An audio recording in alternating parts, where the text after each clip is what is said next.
Du weißt, wir lieben uns, doch deine Eltern wollen das nicht. Mit deiner Ablehnung gegen mich hast du meinen Stolz gefickt. Sie denken schlecht über mich wegen meinem Freundeskreis. Ich soll so assi sein, es machte sich enttäuschend breit. Sie stecken mich in eine Schublade. Hey Schatz, du weißt, ich liebe dich. Weißt du, wie sehr ich auf den Kuss warte? Täglich an dich denke, täglich in meinem Zimmer sitzt große Liebe. Deine Eltern sind das Hindernis.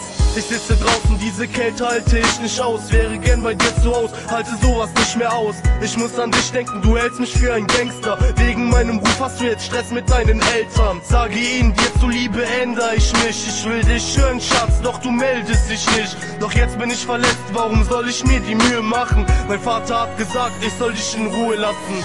Und jedes Mal, wenn ich an dich denk, dreht sich's in mir.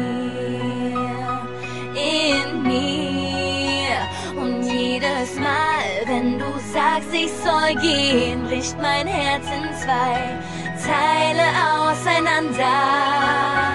Denn ich leb für dich. Du, mein Engel, das war die große Liebe. Für dich würde ich alles tun, nichts kann uns hier unterkriegen. Schau dich doch mal an, verdammt, du siehst wie ein Traum aus. Und wenn ich ehrlich bin, halt ich ohne dich hier kaum aus. Es tut so weh, verdammt, kannst du meine Schmerzen sehen? Sag mir, warum tust du das? Einfach aus meinem Herzen gehen. Als Ausrede sagst du, mein Vater mag dich nicht. Ich raste völlig aus, fuck ey, das darf er nicht.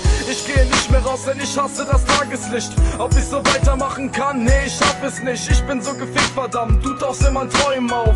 Und jeden Tag denk ich mir, hör mit dem Heulen auf. Komm, steh auf, setz dir neue Ziele, Mann. Wie soll das funktionieren, wenn ich sie nicht lieben kann? Die Welt ist scheiße ohne dich an meiner Seite. Ich liebe dich so sehr, du warst meine Kleine. Und jedes Mal, wenn ich an dich denk, dreht sich's in mir. Und jedes Mal, wenn du sagst, ich soll gehen, bricht mein Herz in zwei Teile auseinander. Denn ich leb für dich.